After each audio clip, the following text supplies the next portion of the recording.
ক্ষমতাধর স্বৈরাচারীর জুলুম থেকে, নির্যাতন থেকে, শোষণ থেকে জুলাই আগস্টের বিপ্লবের গণ অভ্যুত্থানে আল্লাহ রাব্বুল আলামিন আমাদেরকে নতুন বাংলাদেশ উপহার দিয়ে স্বৈরাচারীর কবল থেকে আমাদেরকে মুক্ত করে দিয়েছেন। স্বাধীনভাবে কথা বলার মতো পরিবেশ তৈরি করে দিয়েছেন।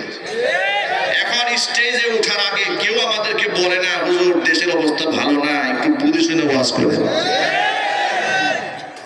কেউ একটা স্লিপ দেয় না আমাদেরকে। অথচ আমি স্বৈরাচারের আমলে এমন মাহফিল খুব কম পেয়েছি যেখানে আমাদেরকে স্লিপ দেওয়া হয়নি। মাহফিলের পারমিশন নিতে গিয়ে থানায় বেনামাজিদের পিছনে দৌড়াতে দৌড়াতে অবস্থা খারাপ হয়ে যেত। আলেমরা কি বয়ান করবে সেই বক্তব্য শিখাই দিত জাহেলরা। একটু জোরে বলতে হবে, ঠিক কিনা বলেন?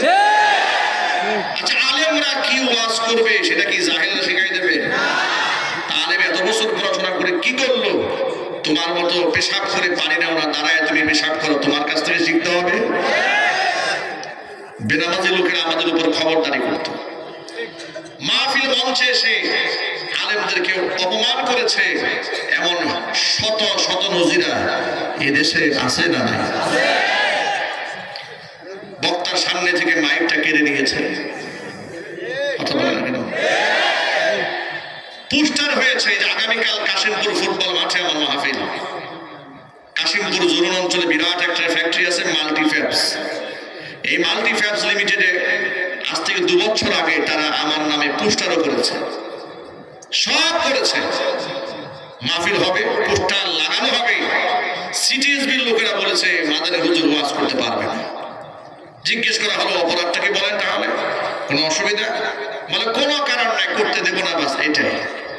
মানে তারা এমন দাম্ভিকতার মধ্যে পড়ে গিয়েছিল, তাদের দেখে, তাদের আচরণ দেখে মনে হতো আমরা হচ্ছি এই রাষ্ট্রের ভাড়াটিয়া, ওরা হচ্ছে এই রাষ্ট্রের মালিক। দাম্ভিককে আল্লাহ পছন্দ করেন না।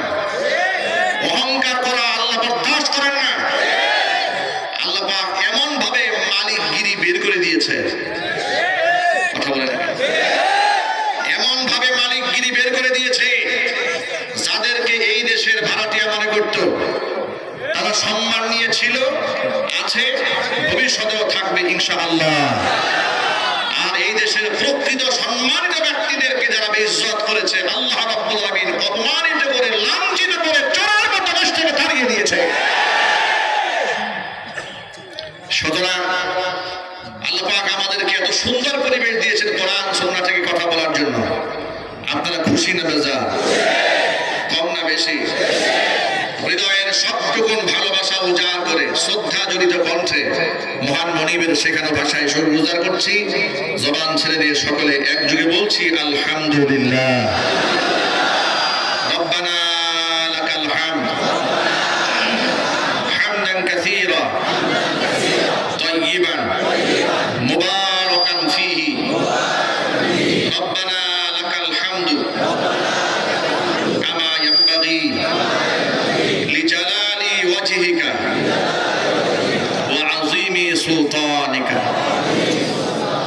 আল্লাহ রাব্বুল আলামিন আজকের ওয়াজ মাহফিলকে কবুল করুন। আমিন। জামালুল কোরআন কওমি মাদ্রাসাকে আল্লাহ তাআলা কিয়ামত পর্যন্ত কবুল করুন। আমিন। মাদ্রাসার সমস্ত হাজাত আল্লাহ তাআলা তার গায়বে খাজানা থেকে মিটিয়ে দিন। আমিন। অক্লান্ত পরিশ্রম করে এই জান্নাতের বাগান যারা সাজিয়েছেন, দূর দারাজ থেকে শোনার জন্য যারা